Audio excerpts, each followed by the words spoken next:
Mi nombre es Heather, soy la presidenta de la Asociación Mexicana de Psicoterapia Gestalt. Es honor y privilegio estarles dando la bienvenida a estos eventos, que hemos agarrado un enfoque un poco diferente a la mayor parte del gremio de la psicoterapia aquí en México, donde sí decidimos centrar un poco en resonancia con el enfoque mundial en el tema de raza, racismo y antirracismo, más que nada. Esto es un planteamiento antirracista en sí, de parte de la asociación, decir, oigan, reconozcamos que normalmente somos un grupo privilegiado de estudiantes de posgrado, en su mayoría en cuestión de clase, etnia, etcétera, etcétera, en la cima de la jerarquía social, y eso es muy incómodo. Entonces decidimos abrirlo, hablarlo, adueñarnos, responsabilizarnos más que nada del posicionamiento de cada quien dentro de una sociedad postcolonial, y con todas las implicaciones los vamos desmenuzando a través de las diferentes aristas de las presentaciones, y sin que sea un proceso agresivo ni nada contra los que estamos. Es una invitación a reflexión y están en muy buenas manos, y todas las participaciones hasta ahorita han sido muy enriquecedores y muy interactivos y pues muy nutritivos para todos. Entonces, yo no presento a Desiree, que se presenta solo, pero muchas gracias, Desiree, y pues a todos por estar con nosotros. Bienvenidos. Muchas gracias, Heather. Bienvenidas y bienvenidos a este espacio. La verdad, estoy muy emocionada porque tengo personas muy cercanas y a las que quiero mucho, y también hay personas nuevas que voy a tener la oportunidad de conocer. Como dijo Heather, creo que estos talleres que ha organizado la asociación son un acto de valentía y también un acto de humildad. Y esa es la actitud con la que quisiera comenzar, con una actitud humilde. De hecho, hay una manera en la que yo vivo en Canadá, en Vancouver, Canadá, y aquí estamos en un proceso de reconciliación con las primeras naciones, pues que fueron colonizadas y que fueron arrancadas de sus tierras. Y hay todo un proceso en el que se nos hace una invitación a ser consciente de la tierra de quien estás pisando. Y si bien no estoy en México, aunque está enfocado como que en un análisis del racismo en México, yo desde aquí quiero honrar a la gente del Cacait, que es la gente que vivió en esta zona en la que yo estoy ahora muy cómoda, en un departamento encima de la tierra de alguien a quien le fue arrancada. Y, y creo que iniciar desde este acto de reconocimiento de que he sido invitado, pero en realidad no he sido invitado, ¿no? Me he tomado un puesto, eh, tal vez no siendo completamente responsable, pero estoy encima de la tierra que fue de alguien más y que le fue arrancada.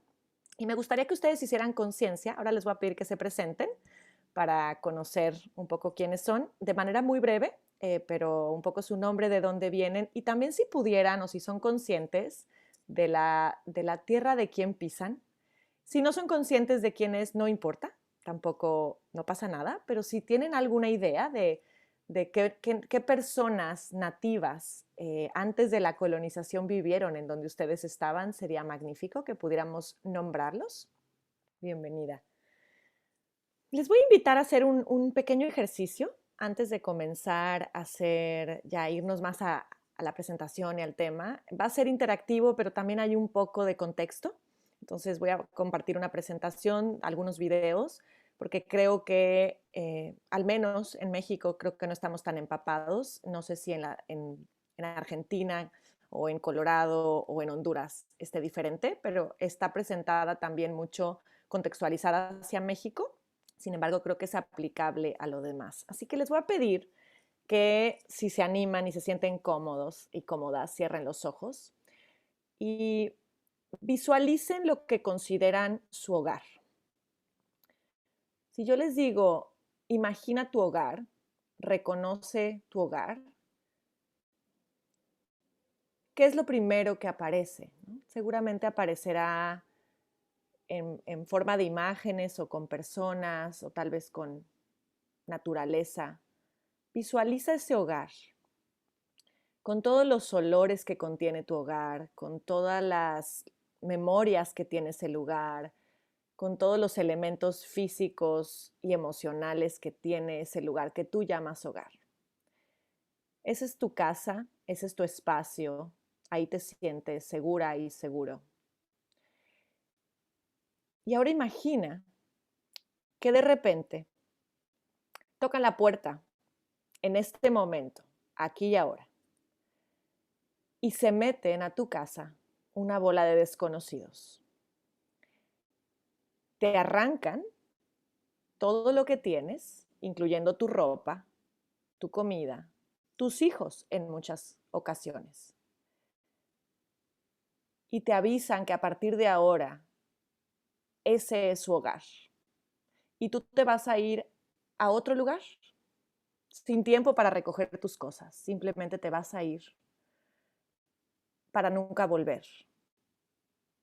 Y te van a colocar en otro espacio que tampoco será tu hogar, sino será un pedazo de hogar que te regalarán esas personas que ahora decidieron que van a tomar posesión de tus cosas, de tu gente. Y nunca más vas a poder pararte ahí y sentirte segura. Observa la sensación que tienes, las emociones que surgen, qué pasa con tu cuerpo cuando imaginas que llegan estas personas a arrancarte de tu hogar por el mero hecho de que pueden y quieren. Tal vez traen armas, tal vez son más fuertes, tal vez traen una hoja que dice que el gobierno les da ese derecho. Y tú no puedes hacer absolutamente nada más que obedecer o morir.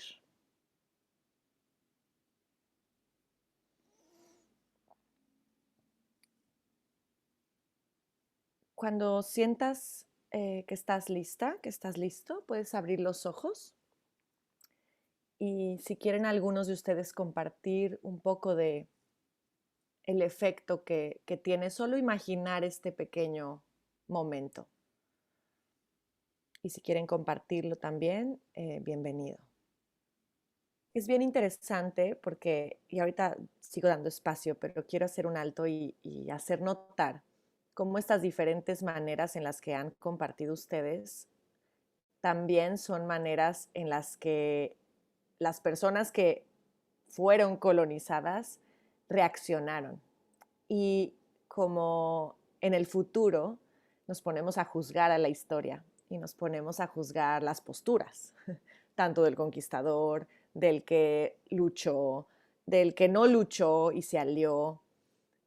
Y es bien complejo porque la respuesta ante el trauma, la respuesta ante lo desconocido es muy diferente, dependiendo de muchísimas cosas, ¿no? Desde como la vivencia personal que tienes, pues sí, tus ganas de luchar o no, tus fuerzas, tu manera de ver la vida. Y creo que hubo muchas respuestas muy diferentes y sigue habiendo respuestas muy diferentes frente a estos temas. Y ese es el objetivo de esta conversación hoy, que no tanto generar una postura con respecto a el colonialismo y la colonización de la terapia, que vamos a hablar también de eso, sino ser conscientes de cuáles son nuestras reacciones para poder decidir y elegir si esas posturas cuadran ahora o no cuadran y cuáles son los efectos también que tienen.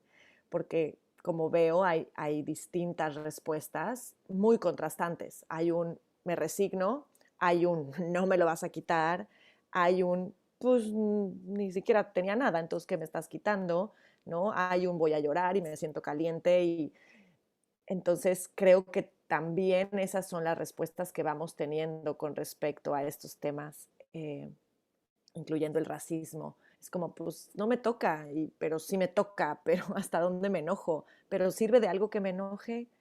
Eh, y también tengo privilegios en base a toda esta historia, porque yo ya estoy del lado de la historia donde pues estoy aquí, ¿no?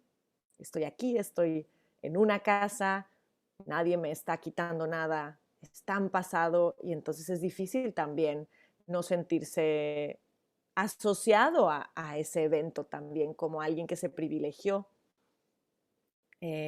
como pues, y también me ha ido tal vez bien en la feria y digo, pues si suelto, pues algo bueno vendrá, porque probablemente he encontrado que hay cosas buenas después de la crisis.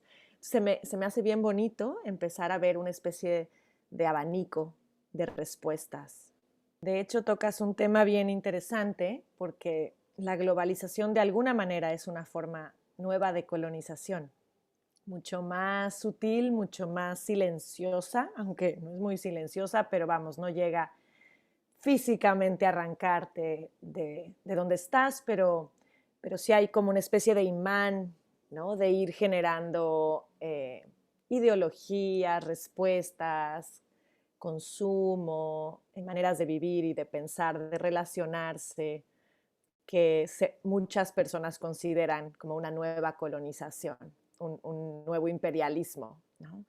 Entonces lo tocas, sé que desde tu vivencia personal, pero es bien interesante porque tocas algo que también, vamos a hablar de ello, y que también se considera como una forma de invasión. Entonces les voy a compartir, si les parece, la presentación. Esta presentación, el aquí y ahora lleno del allá y entonces, definitivamente el contexto de este taller es un contexto de Gestalt.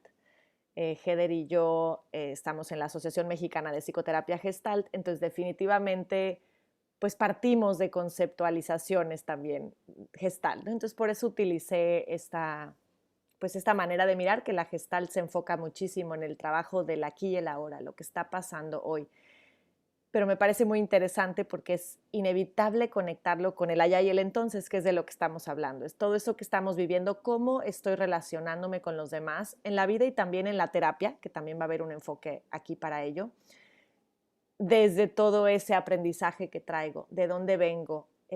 Hablaban ustedes de, soy descendiente de toda esta historia, cómo impacta mi manera de concebir la relación con los demás y de postularme frente a la vida, ¿no? ¿Qué hago? ¿Qué pienso? ¿Cómo elijo? ¿Cómo me relaciono?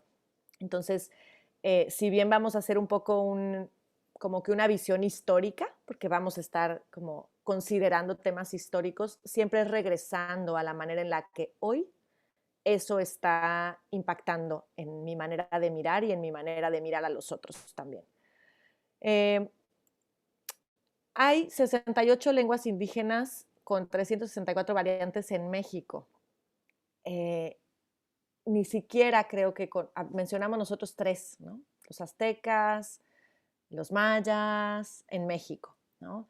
Y cuando me puse a ver todo esto, digo, impresionante, ¿no? Cuánta invisibilización hay de tantas culturas que están en mi propio país y que ni siquiera tengo noción de que existen. Y probablemente en sus países pasa algo muy parecido, ¿no? Seguramente hay muchísimas más lenguas de las que hablan o de las que conocen, y esto ya empieza a ser parte pues de este efecto colonizador donde se trata de reducir todo a un solo idioma, una sola manera. Y que cuando hablaba Elisa de la globalización es algo parecido, ¿no? Todos pues tenemos que hablar inglés para poder relacionarnos en un mundo global. Y en el hablar inglés de repente se van perdiendo también, ¿no? Muchísimas otras variantes y formas de comunicarse porque no son la que la mayoría habla y se van perdiendo y de repente no, nos olvidamos. Y me gustaría pedirles, les voy a nombrar y a ver si ustedes pueden, digamos, saludar. Esto es bienvenidos en cada una de estas lenguas. Ana, ¿puedes comenzar con la primera? Macuali Xihualacan. Gracias. Delia, ¿te animarías con la segunda? Por supuesto. Cam Yetel. Gracias.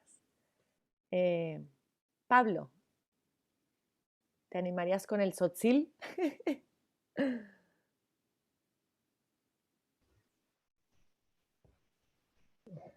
Esto alemán y ruso es más o menos para mí lo mismo. Chilakpek, Shelel, Ilashi, Mi, Tlaquelel, Xiñuc. Gracias. Esta es lengua chol. A ver, en Tzotzil, Rebeca, ¿estás por ahí? La que dice lengua Tzotzil. Lengua Tzotzil. Ni chimukno ox avon tonix me tatanlique. Muchísimas gracias. Deciré, mamá, ¿estás por ahí? Es que no Aquí me sale estoy. todo. A ver, A ¿te ver. animas en lengua mam? Lengua mam. Galnacu maquieule quiaquile. Excelente, gracias. Elisa, ¿estás por ahí? Para decir bienvenidos en lengua zoque. Sí, hola, aquí estoy. Yatipá, Gua, Paquisón, Paquis, Yon, Cuy. Más o menos. Excelente. Y bueno, me voy a detener ahí. Está también todas las otras 68 lenguas indígenas que no están mencionadas aquí. Solo quería hacer un pequeño ejercicio también como para conectar con esta incomodidad que genera lo desconocido. Nos sentimos entre cuidadosos de lo estoy diciendo bien y medio torpes tal vez y como causa un poco de risa por momentos. Y exactamente esta es la sensación de hacer contacto con esto que es desconocido. Y la incomodidad que genera, sea que me cause gracia porque la incomodidad no me asusta, o me cause pena, o me cause como, oh, ¿para qué estamos haciendo esto? Lo que me cause, al final hay una reacción inmediata porque es desconocido. Y todo el encuentro que tenemos en la vida con cualquier otro, que no soy yo y los míos que conozco de siempre, es un encuentro parecido a esto. Llegan hablándome en un idioma que no he escuchado, yo hablo en un idioma que no han escuchado y nos encontramos en esta torpeza de, pues, déjame te explico cómo hablo yo y el otro tal vez no entiende exactamente cómo hablas tú y requiere un ejercicio de dos voluntades. Y bueno, si estamos hablando de grupos, obviamente, de más voluntades, para encontrar este grupo de significados parecidos, para enseñarse uno al otro la lengua, para encontrar un código que sea común a ambos. Se elige cuál de los dos códigos vamos a usar. ¿Usamos el tuyo o usamos el mío? ¿O creamos uno nuevo? ¿Lo hacemos eso? ¿Creamos un nuevo código? ¿O generalmente nuestros vínculos, y me voy a pasar a la terapia, sobre todo en terapia, invitamos a un código que nosotros proponemos? Es una pregunta interesantísima que tiene muchísimo que ver con el efecto de la colonización y también con un concepto de decolonización, que es empezar a desmenuzar y a encontrar cuáles son estas relaciones de poder que son muy sutiles, que no son necesariamente intencionales, pero en las que hay uno que toma la tierra del otro y que decide cómo se va a hablar en ese terreno. Cuando alguien llega a la consulta, por ejemplo, ¿cómo decidimos en qué lengua vamos a hablar? Y estoy hablando, por supuesto, también a nivel simbólico. ¿En qué lenguaje? Yo te voy a enseñar mi lengua para que puedas estar aquí. Te voy a pedir que me enseñes tu lengua para hablar en tu lengua, aunque eso signifique no entender nada y no utilizar mis términos. Vamos a armar uno juntos. ¿Qué vamos a hacer? ¿Y qué tan cómoda, qué tan cómodo me siento haciendo esto? Érase una vez en 1500 y hoy. Y esto no es una crítica a ninguna creencia religiosa, pero quería poner una imagen que fuera muy representativa de esto que hablábamos, de este efecto colonizador, salvador, restaurador, civilizante, ¿no? Mucho del efecto y creo que está muy conectado con la terapia y con nuestra posición de privilegio es civilizar, ¿no? Enseñar, educar, mostrar un camino. Y en ese momento, inevitablemente, nos colocamos en una posición de poder. Entonces, me parece muy importante para poder entender nuestra Latinoamérica postcolonial, ¿no? Poder mirar qué parecido es y también qué adaptado está también a nuestro sistema de creencias. Muchos de ustedes tal vez son religiosos, lo cual es absolutamente válido porque como dijo Ana y como dijo Heather y como dijo Delia un poco, nos vamos adaptando también. Vamos diciendo, bueno, venga, ¿me quieres enseñar esto? Pues vale, enséñamelo. Y eso también tiene un lado muy hermoso, ¿no? También un lado de apertura, de humildad. Pero no dejemos de mirar, ¿no? Que también tiene un lado donde hay una imposición, donde tal vez no hay oportunidad para cuestionarse y donde hoy tenemos en México por lo menos, una cultura basada en una serie de creencias que están asumidas como verdaderas y no cuestionadas porque están metidas, ¿no? en nuestro inconsciente colectivo, en nuestra manera de mirar el mundo y en todas nuestras instituciones, en la familia, es natural. De hecho, hablaba ayer justo con mi pareja de este tema, porque él no es una persona religiosa y le explicaba qué significaba el bautismo para la versión cristiana. Y cuando le empecé a explicar, como en términos teológicos, ¿no? Del pecado original y de todas las cosas que considera, ¿no? el cristianismo, especialmente el catolicismo, de qué es el bautismo y por qué se hace ese ritual para entrar en la casa de Dios y ser hijos de Dios porque hay un pecado original. Él estaba en shock, un poco como nosotros con estas palabras que no conocemos. ¿Cómo? Entonces yo bauticé a mis hijas, pero yo no creía en eso. O sea, yo no pensaba que venían con una mancha original, ni renuncié al demonio, pero yo las bauticé porque todo el mundo bautizaba a sus hijos. Y justo platicábamos del tema de hoy, ¿no? Es que pues es difícil cuestionarse cuando toda tu cultura y tu manera de ver hoy es parte, es como ir a la escuela, es como... Entonces, creo que la conversación de hoy tiene que ver con empezarnos a preguntar, no necesariamente para eliminar todo aquello que hemos absorbido, sino para ser muy conscientes de qué elegimos. Y tal vez sigamos eligiendo algunas de esas cosas y tal vez no. Y vámonos con un videíto. ¿Me dicen si se escucha bien? Heather, nada más verificando que sí se escuche. A ver. Ups, ¿qué le pasa? A ver, un segundito. Ahorita mismo lo encuentro por acá. No sé, en lo que lo buscas, me quedé escuchando y me quedé con el concepto gestalt de los introyectos. Cuando hablas de la educación y el proceso de colonización a través de tomar una idea ajeno y metérselo a una persona. Y que operamos como si esos conceptos e ideas ajenas fueran propias, pero en realidad no se han digerido, no están asimilados como para poderlos aceptar o rechazar, ¿no? Entonces, educación por introyecto es colonización. Exactamente. Y se aplica a tantas cosas, ¿no? Incluso, sí, en la educación, en la paternidad, en tantas cosas que están, ¿no? Aquí está, ya se ve, ¿verdad? ¿Ahora sí? Afortunadamente, yo entré al cine en un momento en que las historias que se contaban cambiaron. Y tal cual, apenas abrieron la puerta, apenas se abrió tantito la puerta, metí el pie y después metí el codo y abrí la puerta con todo y me metí y ahora nadie me saca.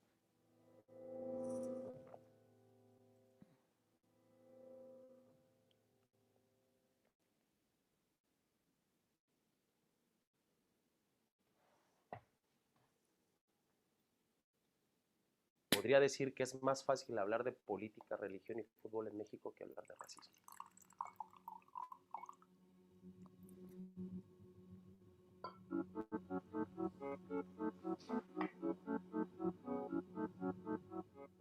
La magia del racismo y del clasismo en México es que no lo vemos, ni siquiera lo notamos.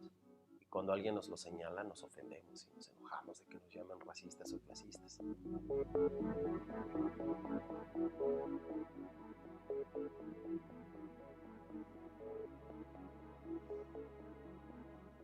Lo pude asimilar completamente y dimensionar cuando me volví actor y cuando la carrera de actuación me puso en otro nivel, con un contacto más cercano con gente de otro nivel económico, de otro origen racial, de otro origen étnico. Es cuando pude entender las diferencias.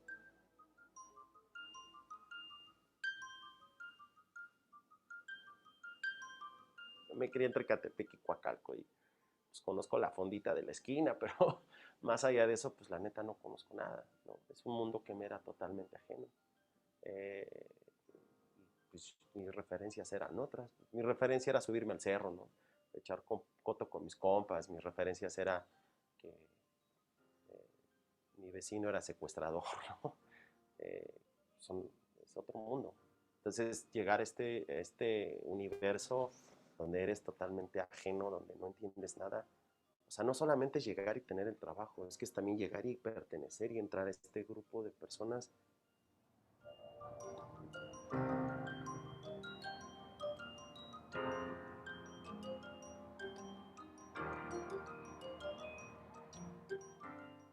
A mí mi maestro me dio uno de los mejores consejos que me han podido dar, se llama Carlos Torres Torija, que fue quien me formó. Tienes que brincar más alto, tienes que correr más rápido y tienes que ser más fuerte que todos para poder llegar. Tienes que estudiar más, tienes que leer más, tienes que saber más, tienes que cuestionarte más, tienes que darle la vuelta a las cosas 10,000 veces más que los demás para poder llegar.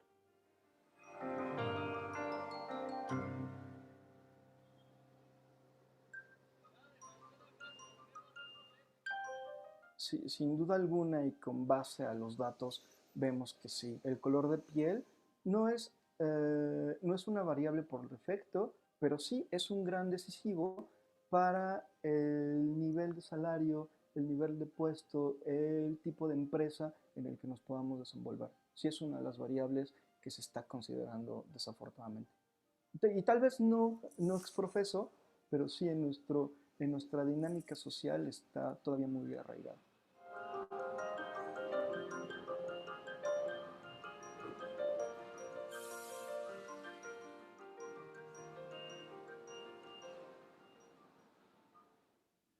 Alguna vez yo le pregunté a un muy querido amigo que trabajaba en una castinera por qué siempre me llamaba para hacer el casting de jodido, sufridor y de ratero.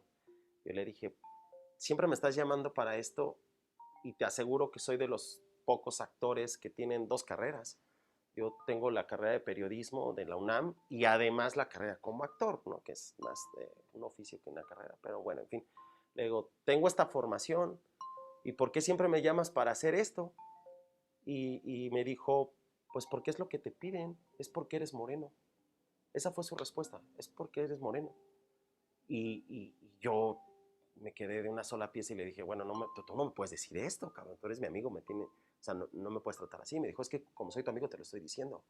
¿Sabes cuántas veces te he propuesto para que seas el chavito fresa? ¿Sabes cuántas veces te he propuesto para que seas el universitario? ¿Sabes cuántas veces te he propuesto para que seas el junior? Miles, güey, miles de veces te he propuesto.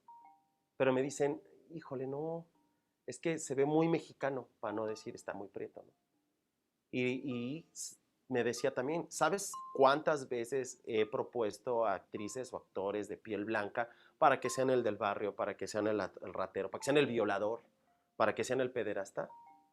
Miles. Y me dicen, no te da la idea de que se ve muy, muy bien, como muy fresita. Y me quedé con la boca abierta.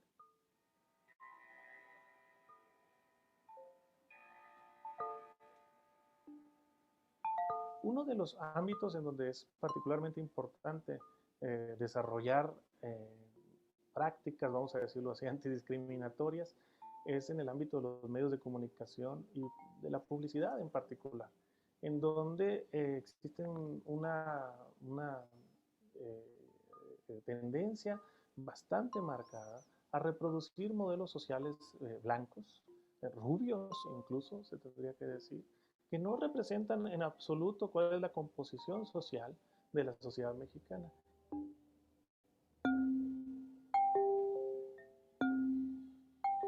vez una maestra me dijo, ¿a tus papás no les da vergüenza haberte puesto ese nombre de perro? Refiriéndose a mi nombre. Y es que nos enseñaron a sentir vergüenza de ser quien somos. Desde que nos dijeron que nuestros abuelos eran unos salvajes que sacaban corazones y se los comían en el desayuno. Y no nos dijeron que nuestros abuelos construyeron una ciudad en un lago que nunca se inundaba. O que construyeron pirámides más grandes que las de Giza, en Cholula.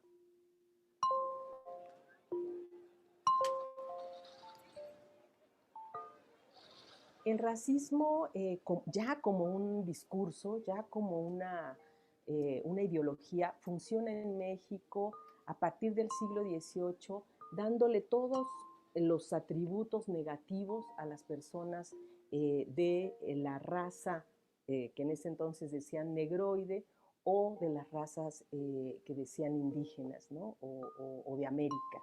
Entonces se empieza a hacer toda una ideología que lo que hace es justificar que hay razas inferiores y que por eso hay que someterlas.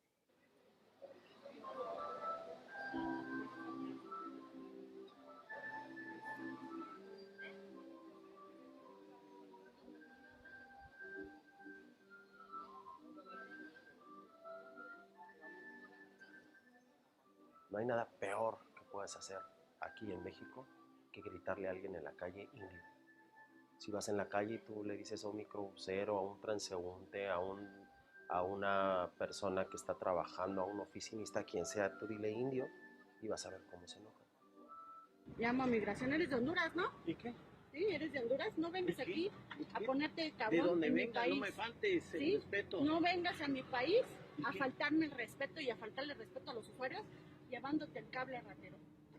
Grábale bien, porque eso es lo que voy a pedir de evidencia, ingenierito. ¿Qué más? Pregúntale cuántos eres destituido, ¿eh? Eres racista. No, no soy racista.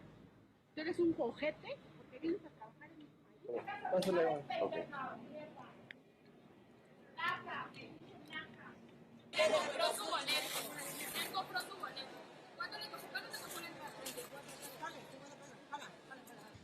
Ya apúrate, gorda. Ya pinche gorda de mierda. Bueno, señora, usted se puede quedar donde usted quiera. No la pueden sacar. Es discriminación. Por eso son los derechos humanos. ¡Pinche puto de mierda! ¡Chinga tu madre, pinche asalariado de mierda! Como ustedes, este puto país no está cargando la verga, cabrón. Y súbelo con López Dóriga y con pinche López de Mola, güey. ¡Este puto es tu mierda! ¡Pinche asalariado de mierda! ¡Ojete y abusivo!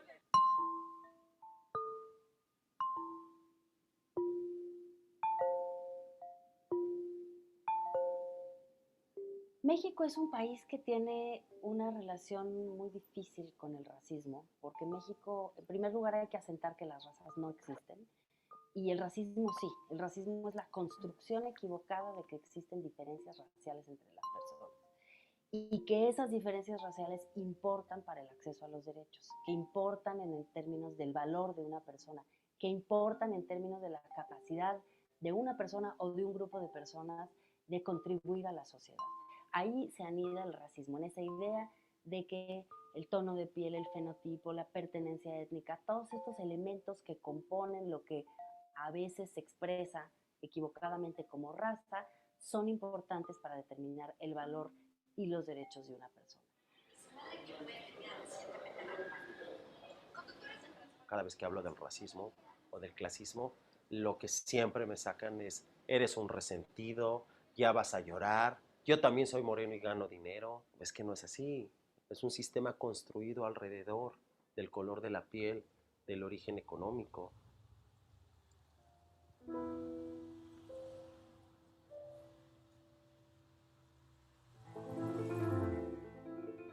Por ahí algún director inteligente te va a meter los últimos 5 minutos del partido, pero te tienes que preparar para que cuando te metan esos 5 minutos hagas un pinche golazo que se caiga el estadio. Hubo directores que me empezaron a meter y pues cada oportunidad que tengo frente al balón trato de meter un golazo.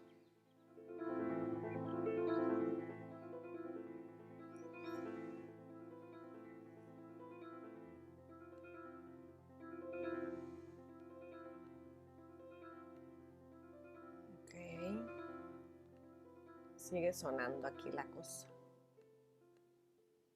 Ok. ¿Cuál es el efecto en ustedes? ¿Qué pasa con esto que comparte Tenoch?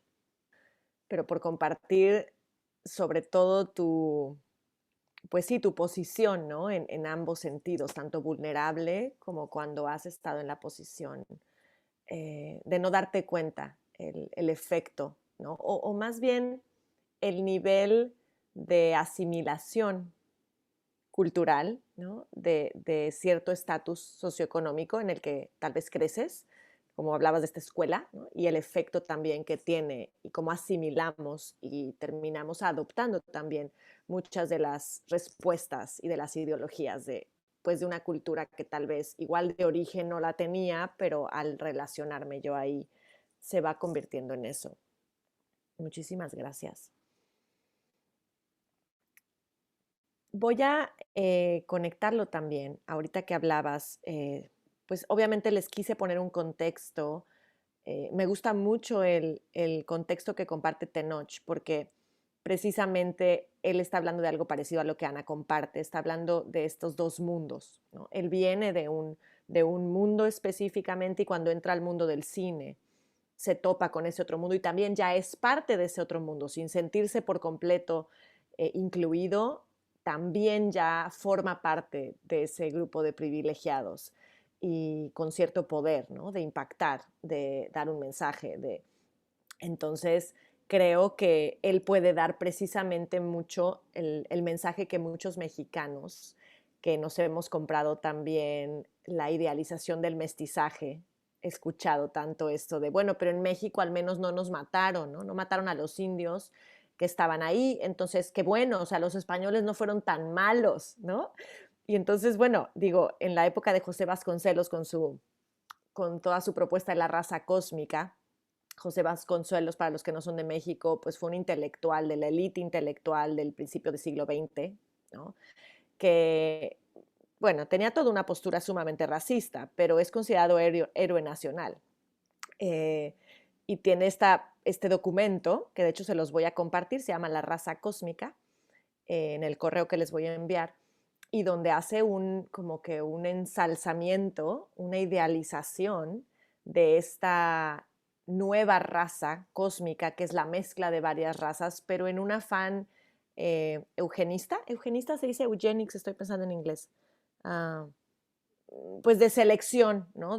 Para mejorar la raza literalmente. De hecho, de ahí viene esta idea de, ay, mijita, hay que mejorar la raza, que he escuchado a muchísimas personas decir, estás mejorando la raza. ¿Qué significa? En México significa casarte y tener descendencia con alguien que no sea mexicano directamente, ¿no? Sea de cualquier otro país, de preferencia, ¿no? De Estados Unidos, de Canadá, de Europa, ¿no?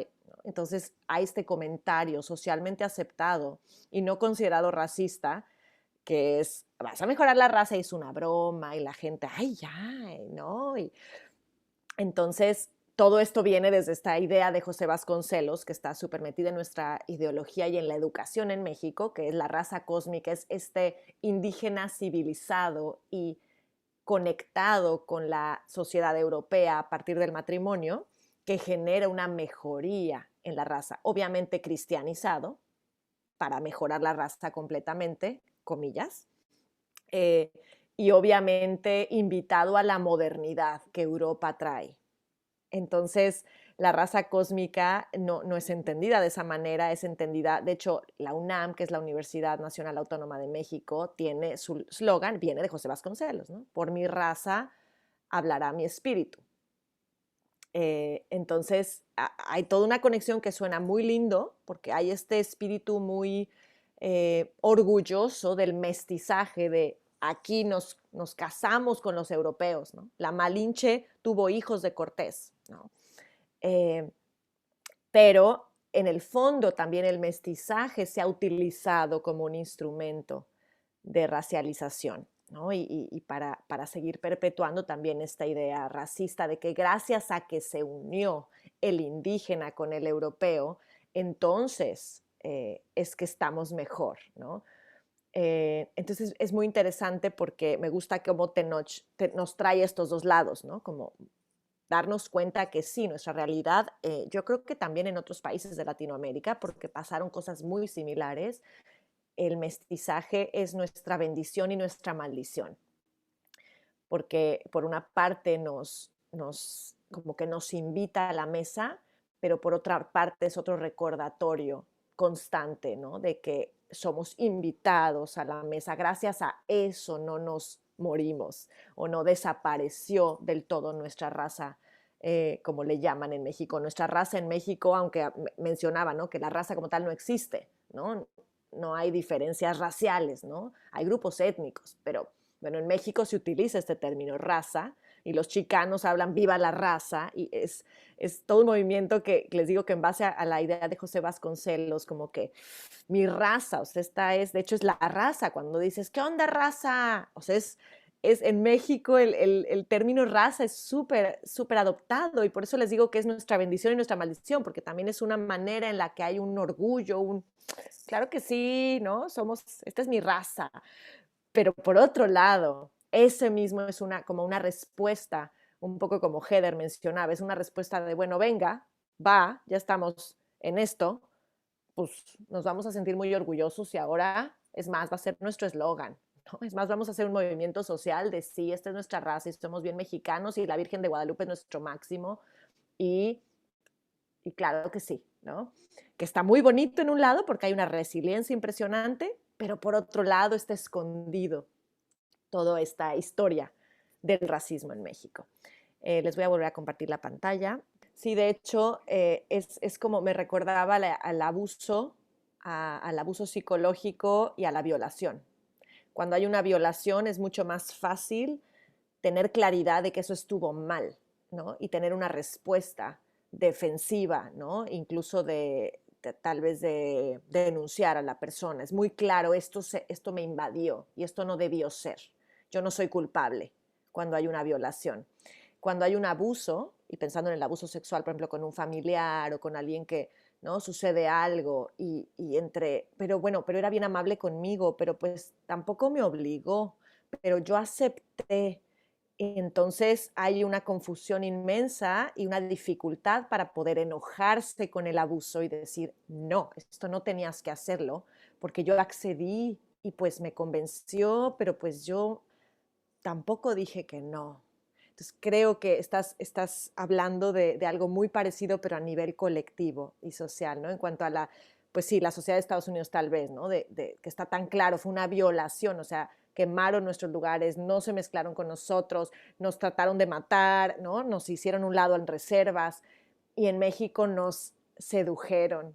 Entonces, y digo nos porque digo yo ni siquiera, ¿no? Pues yo tampoco pues ni soy maya ni soy azteca, yo ya soy una mezcla, pero pensando en el mexicano, ¿no? Como desde su origen, antes de ser mexicano, ¿no? Desde ser indígena, pues me convencieron, esto está bonito, ¿no? Usaron el sincretismo religioso, obviamente, para combinar elementos de la cultura, de las distintas culturas indígenas espirituales con el cristianismo. Entonces, fue una invitación muy seductora que hace muy difícil que hoy se pueda reconocer. Y les aseguro que los que estamos aquí tenemos sentimientos encontrados, como, sí, pero pues no es para tanto, ¿no? Es posible.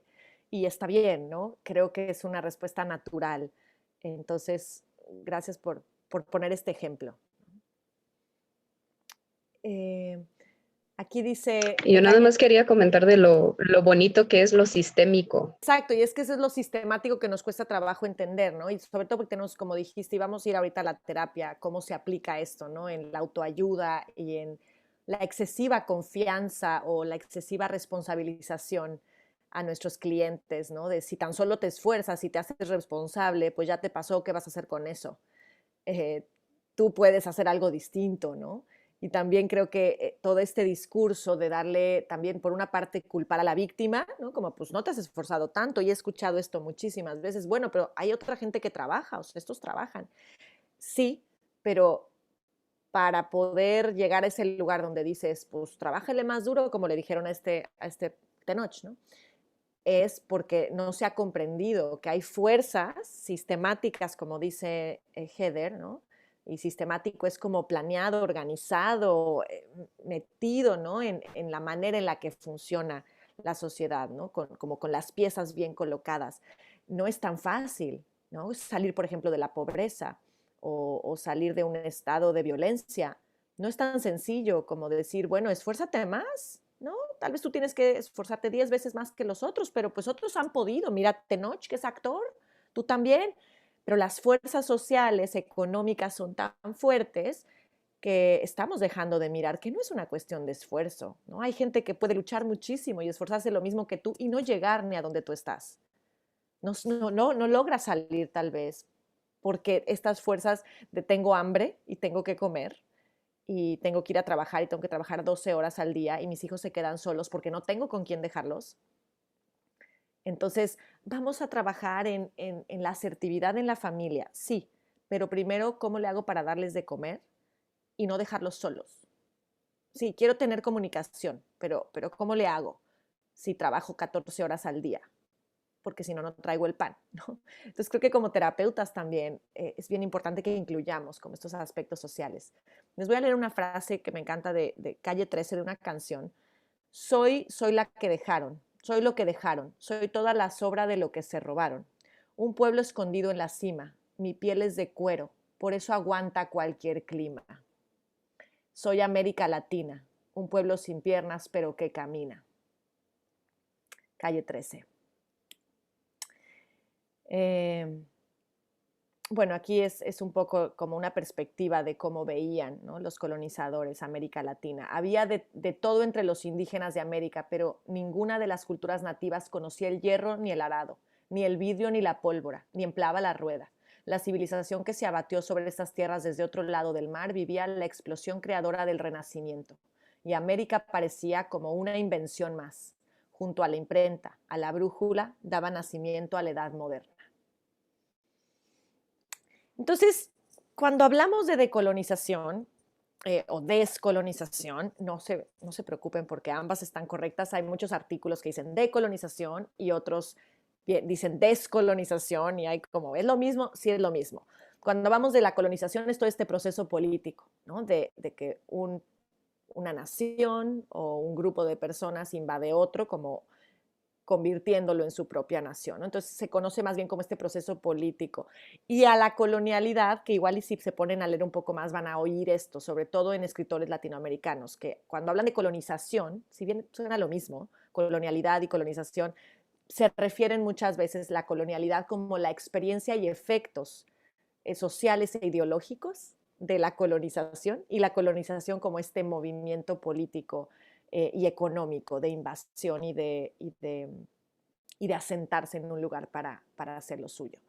Y cuando hablamos de poscolonial, que Heather lo mencionó desde el principio, son todos estos patrones sistemáticos, es decir, organizados, repetibles, que siguen un patrón de poder que emergen como resultado de este colonialismo que pasa en muchos países, no solo en México y en Latinoamérica. Y les pongo aquí algunos personajes si les interesa conocer un poco más, ¿no? El poscolonialismo es diferente que lo poscolonial, ¿no? El poscolonialismo es una teoría que critica lo poscolonial y digamos, todos los efectos de la colonialidad y que trata de, a través de activismo y también de movimientos intelectuales, pero sobre todo de activismo, ¿no?, social, de ir desmenuzando y deshaciendo estas estructuras de poder asumidas como verdaderas. Entonces, Frantz Fanon, que fue un psiquiatra y filósofo que vivió en Martinica, él era afrofrancés, porque digamos que vinieron de África su familia y después Martinica fue de Francia. Entonces él creció, ¿no?, como también en este mundo en medio, donde pudo estudiar, pero al mismo tiempo él era de origen africano y de piel negra, y estaba como en mucho privilegio porque logró estudiar, pero fue una persona que logró cuestionarse. Y escribe un libro muy bonito que se los voy a compartir también, el PDF tal cual, que es Pieles Negras, Máscaras Blancas. Y es precisamente esta adaptación, esta asimilación de, pues si bien para poder pertenecer voy a tener que hacer esta bola de cosas, pues las voy a hacer porque no quiero vivir fuera de la sociedad, ni quiero vivir sintiéndome oprimido, entonces pues pues si tengo que jugar el juego y vestirme como se visten los ingleses o los franceses, lo voy a hacer para que me inviten a la mesa, porque si no me he visto así o si llego con los pelos chinos así afro, no me van a invitar, pues me lo voy a cortar. porque necesito pertenecer también.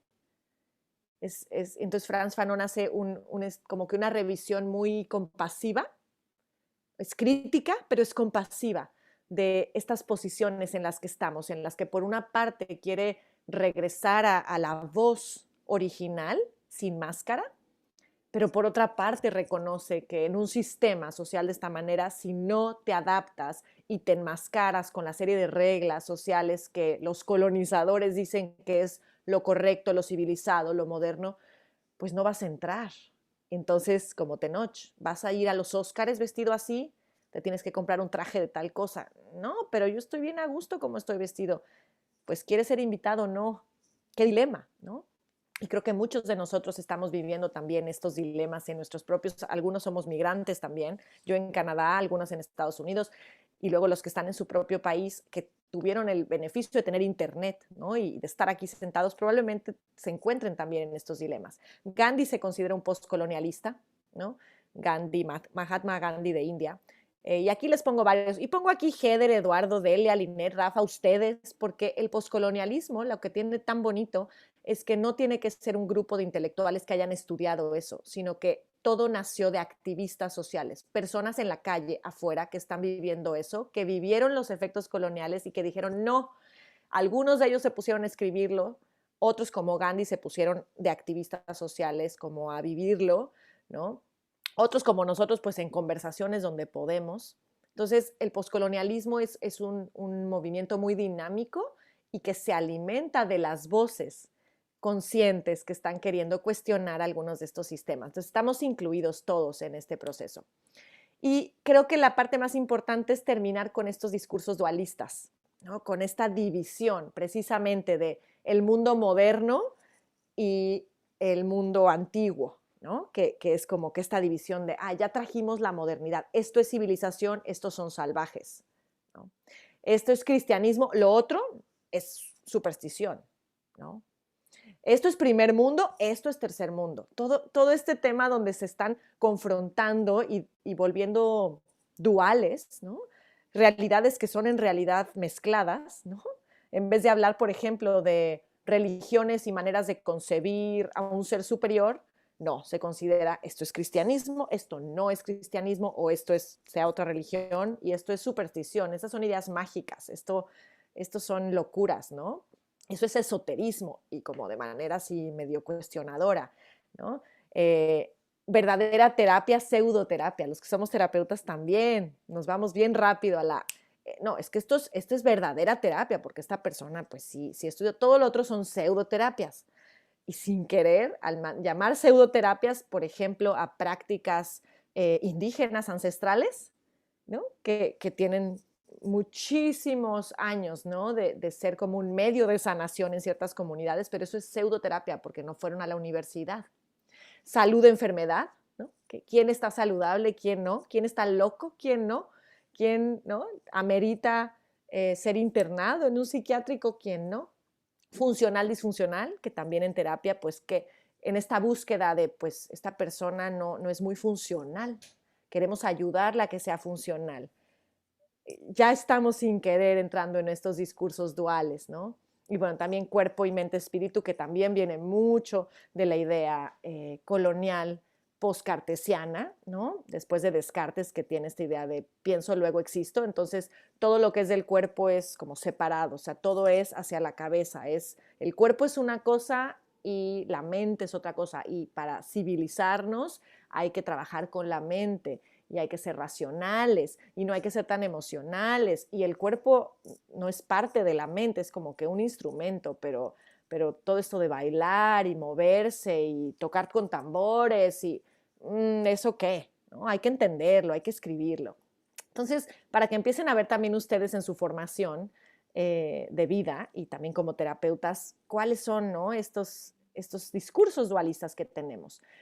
Entonces, el giro decolonial es básicamente un cambio de actitud también y también es un proyecto de acción, ¿no? Es un proyecto de acción, sí es un proyecto de alzar la voz y de hacer estas pláticas y de hablar de ello, porque no hay otra manera de empezar a hacer este giro decolonial si no se empieza a hacer de esa manera, a menos de que seas alguien muy poderoso que puede cambiar los sistemas educativos, políticos y económicos y que vas a empezar a tomar decisiones que no son imperialistas, ¿no? Pero en realidad, como ha sucedido con personas que no están en ese lugar porque a los que están en ese lugar no les conviene tanto, entonces tiene que ser un cambio de actitud hacia todo esto y también acciones muy concretas, ¿no?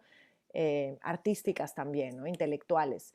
Y luego me parece muy interesante porque si yo les preguntara, ¿hay afromexicanos en México? ¿Qué me dirían ustedes los que conocen de México? ¿Usan el término ustedes afromexicano? ¿Conocen algún afromexicano? Dicen, no, en México como que no hubo negros porque como que se fueron a Cuba y tal vez a Sudamérica. O sí, o son conscientes, porque yo no era consciente de los afromexicanos. Yo creo que están muy escondidos, ¿no? Precisamente, y escondidos en los discursos sociales, ¿no? Yo no lo había considerado, como que sí sabía que había personas, ¿no? Pues sí, descendientes de africanos y que venían, o no, o que vinieron a sentarse aquí, o que vinieron como esclavos tal vez, pero era como, yo sí tenía esta idea de que no tanto. Y entonces, investigando para esto que les estoy compartiendo, veía cuál es la comunidad de afromexicanos que está invisibilizada, igual que la indígena, ¿no? La negrofobia no se demuestra simplemente en ideas o sentimientos negativos sobre la gente negra, sino también en actitudes como formas de ser, de conocer, y que refuerzan la belleza o la humanización de lo no negro, incluyendo lo mestizo, lo latino, frente a lo negro. Es como, negro ni existe, es como, no, mestizos, ¿no? Latinos, ¿no? Y ahí se va perdiendo también, ¿no? ¿Quiénes son, ¿no? Los negros en México, en Honduras, en Argentina? ¿Existen o no existen afroargentinos, afrohondureños, ¿no? Entonces, creo que no está en nuestro discurso, al menos no dentro de donde yo me muevo, ¿no? Y me gustó mucho traerlo a la luz, ¿no? ¿Qué pasó con los afromexicanos? ¿Quiénes son? ¿Dónde están? ¿Dónde los dejamos? ¿Por qué no hablamos de ellos? ¿Por qué no los escucho? ¿Por qué no están en las novelas? Entonces, importantísimo esto, ¿no? Empezar a hablar así, sin tapujos, de todos estos valores éticos y preconcepciones que tenemos insertadas, ¿no? Cuestionar y desconectar significados.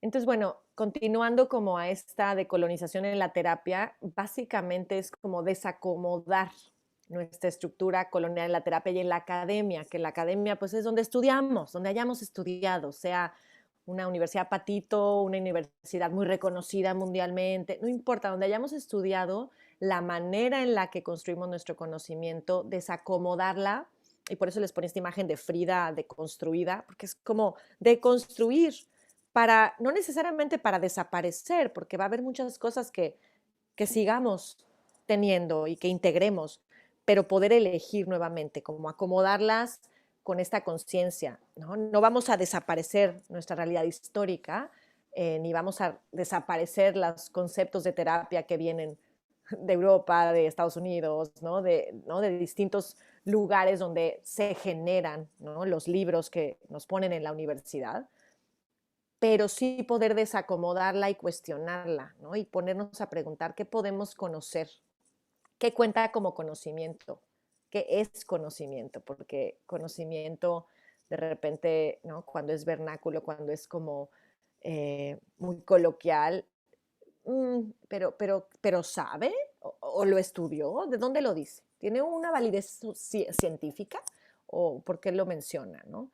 ¿Quién posee el conocimiento? ¿Quién nos puede enseñar? ¿Quién nos puede enseñar una técnica terapéutica? ¿Quién es un experto? ¿Qué es la salud mental y qué es la sanación? ¿Cómo es que conocemos para quién trabajamos? Entonces, empezarse a hacer estas preguntas, no sé si vamos a encontrar las respuestas rápidamente, pero estárselo preguntando creo que es un inicio de decolonización importante en nuestra realidad social y también en la terapia. Si me quieren interrumpir o compartir algo, adelante, ¿eh?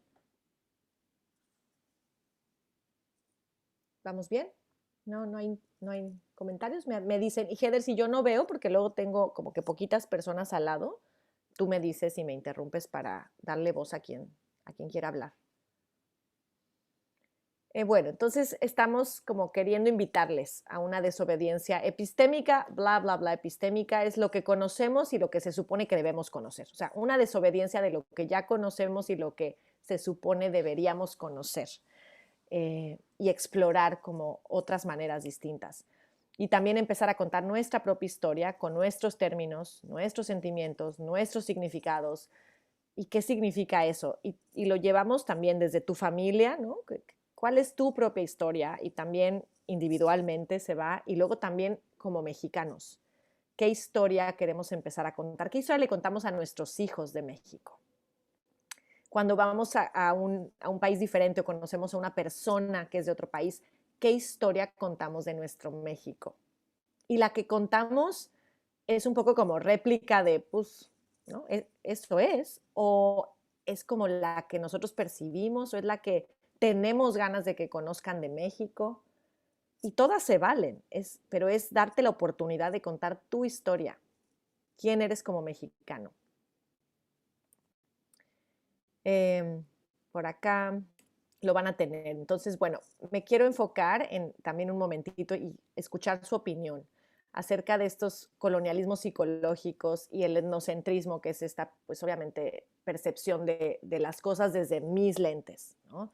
Que está maquillada de una sana diversidad también, ¿no? Porque creo que es muy sutil, ¿no? La manera en la que hoy seguimos pues creyendo que solamente hay unas maneras de hacer las cosas, y regresando al tema que compartió Heather, damos mucho refuerzo a esta idea de que el individuo, si se esfuerza lo suficiente, si trabaja el triple, si, entonces lo va a poder hacer. Más que pensar en cambiar estructuras, es como hay que ayudar solo al individuo, ¿no? Porque solo el individuo puede.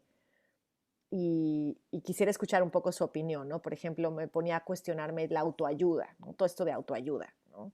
Pues si piensas positivo, si haces las afirmaciones diarios, si, pues vas a salir adelante, ¿no? Sí, pero soy un migrante, compartía Delia en su presentación, ¿no? Soy un migrante que fue violado en el camino, que estoy buscando a mi hija, no me alcanza, no me alcanza la autoayuda. El esfuerzo individual es que necesitas hacerte cargo. Y bueno, perfecto, ¿cómo me hago cargo? ¿No? Pues piénsale, a ver, tú hazte responsable, ¿qué podrías hacer que esté en tus manos? Y sí, digo, también, pero ¿hasta dónde? ¿No? ¿Y hasta dónde empujo como terapeuta? O estrategias de autoinclusión, pues es que tú inclúyete. O sea, si no te invitan, tú llámalos. Y pues, ¿qué estás haciendo tú que no te invitan? O sea, también, ¿no? Porque, pues, y sí, también, quiero poner entre paréntesis porque sé que también, pero desde este enfoque de decolonización, sé que en otros enfoques, si lo vemos desde otro punto de vista, cabrían todas estas cosas. Está magnífico. Ahorita quiero nada más que pongan los lentes de decolonización para cuestionar estas cosas. No estamos generalizando de que nunca va a servir hacer esto, no.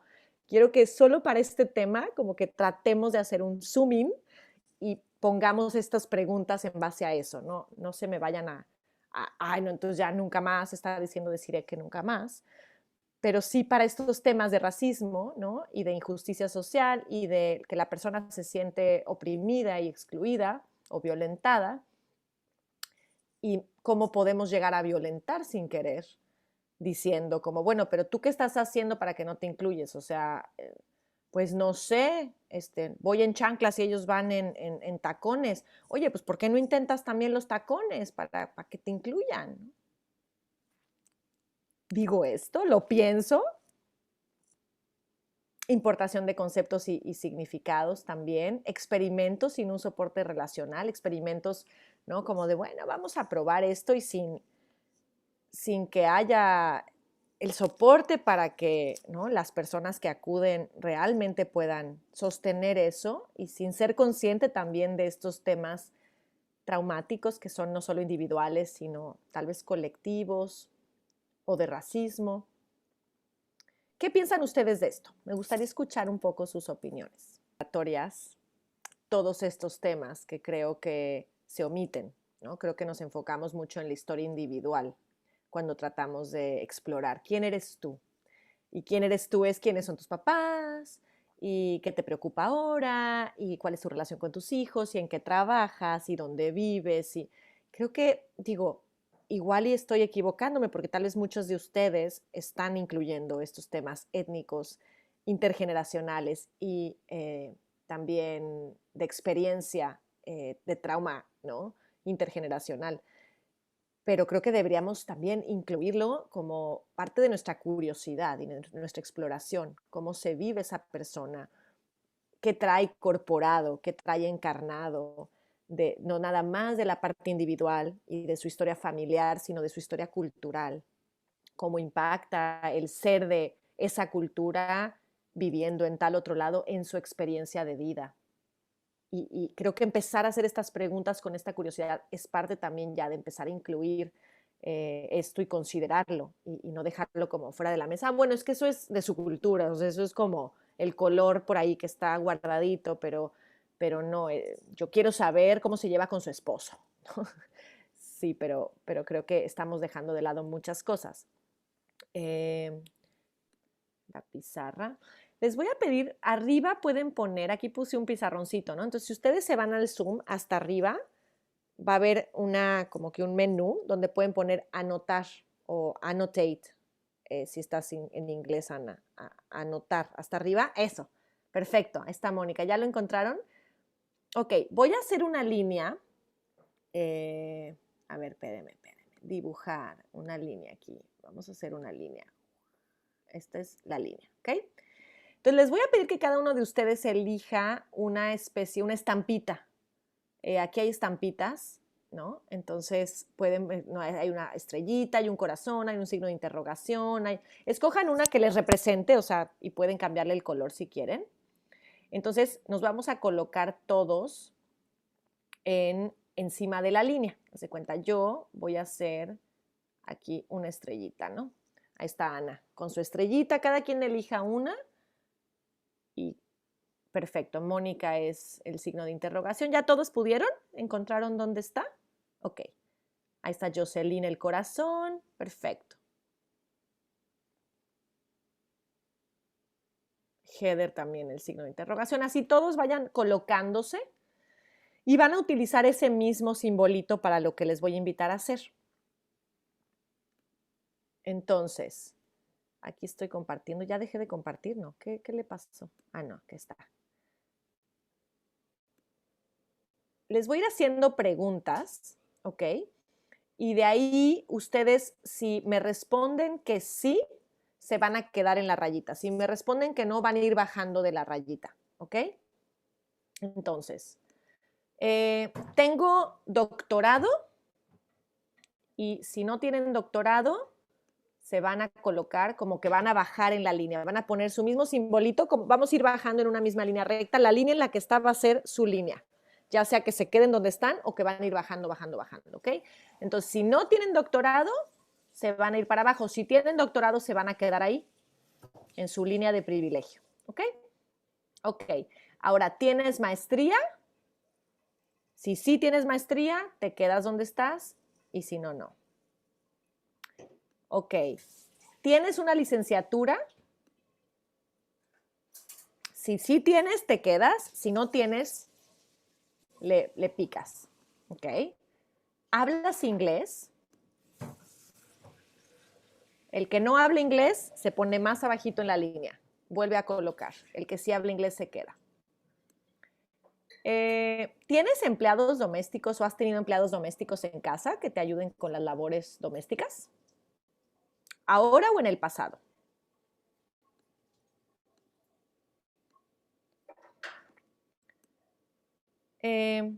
¿Contratas a personas con ascendencia indígena para trabajos que no quieres hacer? No sé, jardinería, tal vez limpieza, tal vez cuidado de tus hijos. Y no hay juicios, ¿eh? Sí o no, no importa el dónde estés. Si dices no, entonces te colocas abajo. Acuérdense, el no es el que va avanzando. ¿He experimentado la pobreza en mi vida desde mi propia perspectiva?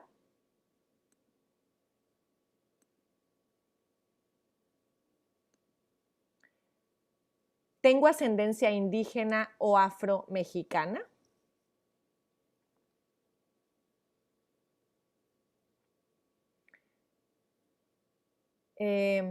¿Cuestiono prácticas coloniales en privado y en público?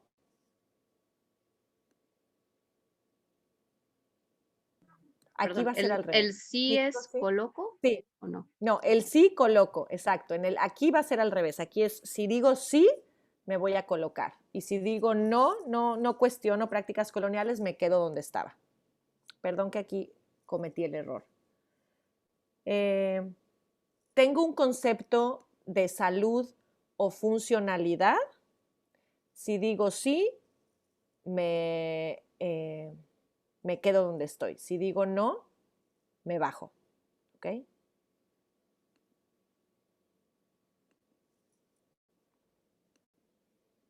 ¿He utilizado la palabra naco, naca alguna vez? Si digo sí, me quedo donde estoy. Si digo no, me bajo.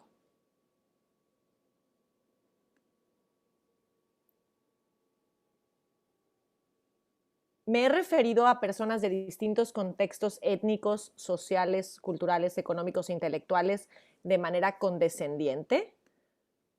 Condescendientes así como, ay, mi vida, ay, pobres, ay, desde un lugar, no del dolor de acompañar, sino del, ay, bien lindo. Me acuerdo que estaba leyendo un documento de alguien de 1950 y que decía, esta persona, ¿no? Que era proveniente de Veracruz, ¿no? De la comunidad de ahí, no sé qué, y era bastante inteligente, ¿no? Estaba comentando como que su experiencia de vivir en Veracruz era como algo así, y entonces decía, y este muchacho, como que nativo, y bien inteligente vieras. Y yo lo leí y sentí así ¡qué condescendencia! Sin querer. Estoy segura que la persona que lo escribió no pensó mal, sino fue, y vieras, bien inteligente el muchacho, pero como dirías lo mismo, ay, bien inteligente el hermano de mi amiga, ¿no? O ¿por qué lo mencionas? Entonces, a eso me refiero. Y si dices que sí, te quedas donde estás, y si dices que no, te bajas. Ok, quiero que veamos un poco nuestra fotografía, ¿no? Colonialista. Digamos que los que más arriba nos quedamos, estamos con prácticas coloniales más arraigadas. Nos hemos cuestionado menos o nos ha pasado menos la oportunidad o la conciencia de salirnos de ahí. Los que más hemos ido bajando, de alguna manera estamos fuera, sea por suerte, porque pues no me tocó, ¿no? No aprendí inglés, ¿no? Entonces, bueno, no estoy tan colonializado. Puede ser, ¿no? O puede ser porque lo elegimos, porque dijimos no, ¿no? O sea, no quiero hacer esa práctica, o yo no quiero tener ayuda doméstica, o yo no quiero ser condescendiente con. Puede ser que lo elegimos o no lo elegimos, pero digamos, el nivel de nuestra línea es también no es una fotografía, pero es como un simbolismo de nuestro intento, ya sea porque lo elegimos o porque así nos tocó en la vida, de no estar dentro de esta línea de privilegio colonial todo el tiempo. Y esto lo podríamos hacer también con el privilegio, ¿no? Lo mismo, ¿no? Al revés, ¿no? Si tengo, o sea, estoy en la línea de privilegio, y tal vez con Rafa hicieron, ¿no? Como que una conversación de este tipo, y es cada cosa que tengo que es un acceso que otros no tienen, ya es un privilegio, ¿no? Y aquí también, cada una de las cosas, aunque no las haya elegido, que vienen de esta historia colonial, y que por eso también mi familia tuvo acceso a, o yo tuve acceso a tal educación, o me invitaron a viajar al extranjero, o conocer personas de otros lados, o hablaban de la globalización, o de alguna manera me sigue colocando en esta postura como colonial, porque estoy dejando de mirar todo lo que no es eso. Tal vez lo propio, tal vez lo nativo, lo vernáculo, y mi vinculación no está ahí, tal vez. ¿Qué piensan de esto? ¿Cómo lo ven? ¿Qué se dan cuenta a partir de este ejercicio?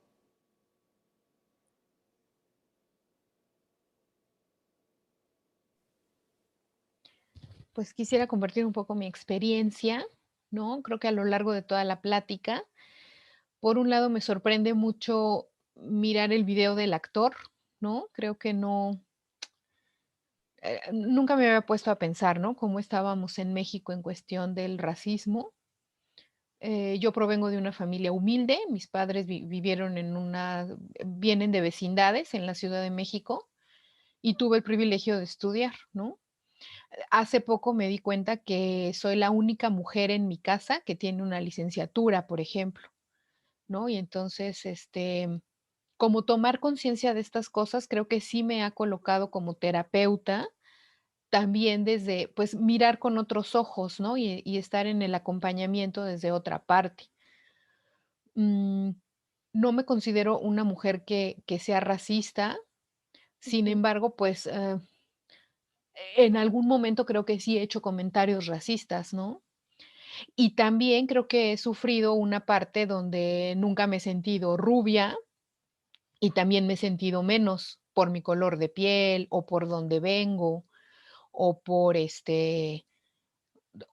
porque noto las diferencias, o sea, sí he notado diferencias que se dan, ¿no? Porque soy como morena, o sea, es más, ni siquiera me atrevo a decir soy negra o soy morena clara, o sea, como muchas veces ni siquiera me defino, ¿no?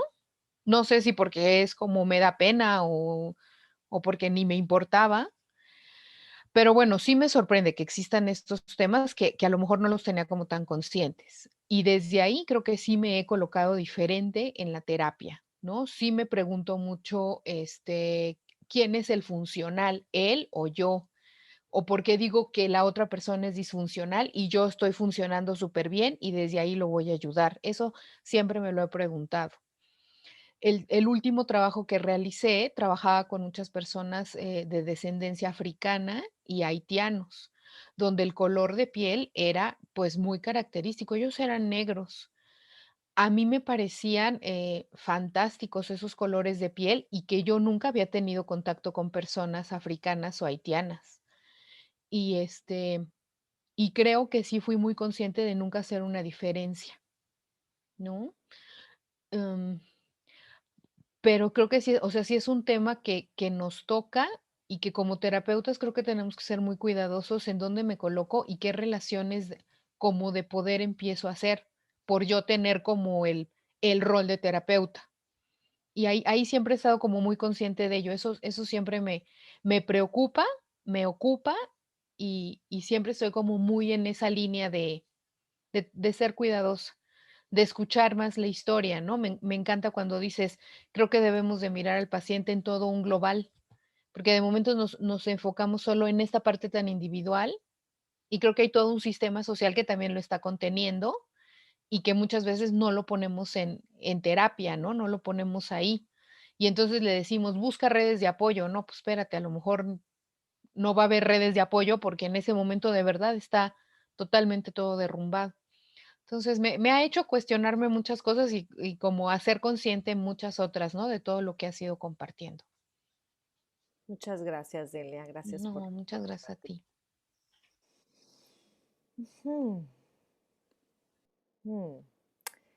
A mí me gusta muchísimo, la verdad, volver a la fenomenología, que soy muy fan, porque creo que la fenomenología a mí me ha invitado a, sin querer, ¿no? A hacer estos cuestionamientos, ¿no? Humildes, ¿no? ¿Quién eres tú?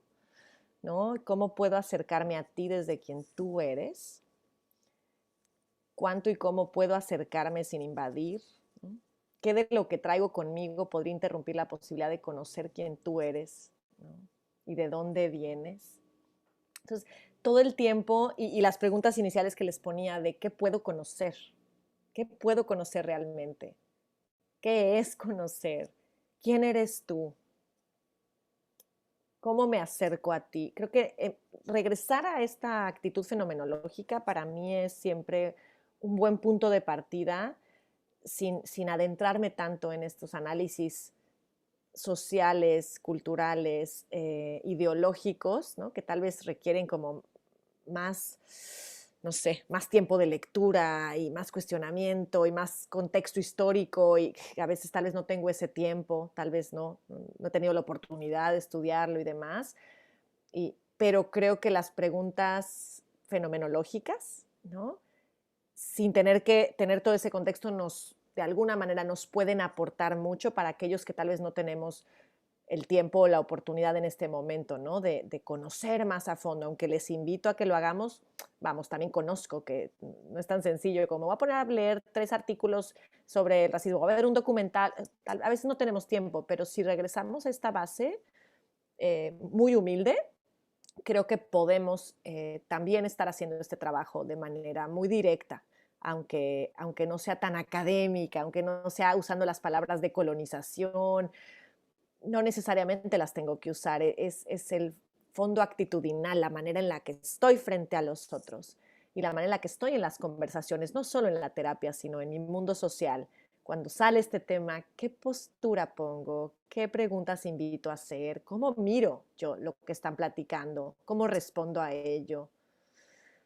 ¿Y es como quiero o estoy siendo como cómplice o no me atrevo porque temo ser rechazado también? O porque desconozco el tema, entonces no me atrevo como a decir. Entonces un poco como poder explorar esto puede ayudarnos. Y les voy a compartir para cerrar, antes de que escuchar, porque quisiera escuchar antes de irnos los últimos minutitos, cómo se van, cómo se quedan. Y, este es de Frantz Fanon, de su libro que les dije, Piel Negra, Máscaras Blancas, y dice, mediante un esfuerzo de reconquista de sí y de despojamiento, por una tensión permanente de su libertad, los hombres pueden crear las condiciones de existencia ideales de un mundo humano. Superioridad, inferioridad, ¿por qué no simplemente intentar tocar al otro, sentir al otro, revelarme al otro? Mi libertad no se me ha dado para edificar el mundo del tú. Al final de esta obra me gustaría que sintieran, como nosotros, la dimensión abierta de toda conciencia. Mi último ruego, oh cuerpo mío, haz siempre de mí un hombre que interroga.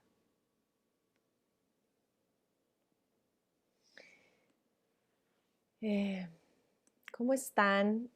Antes de irnos, me encantaría escuchar cómo están. Muy reflexiva hacia mi propia historia personal y hacia cómo me coloco frente al otro.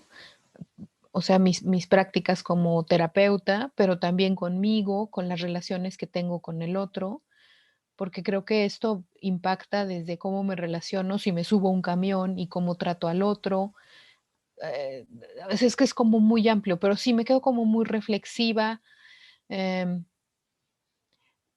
Me sorprende, creo que hay cosas de México que no conozco todavía, ¿no? Y me sorprende, pero no por ello, o sea, es como, me encanta conocerlo, porque entonces empiezo a tomar conciencia de que está y cuál va a ser mi postura. Entonces creo que me quedo muy reflexiva y muy agradecida por la información que compartiste, me parece muy, muy interesante. Muchas gracias. Gracias, Delia, muchísimas gracias.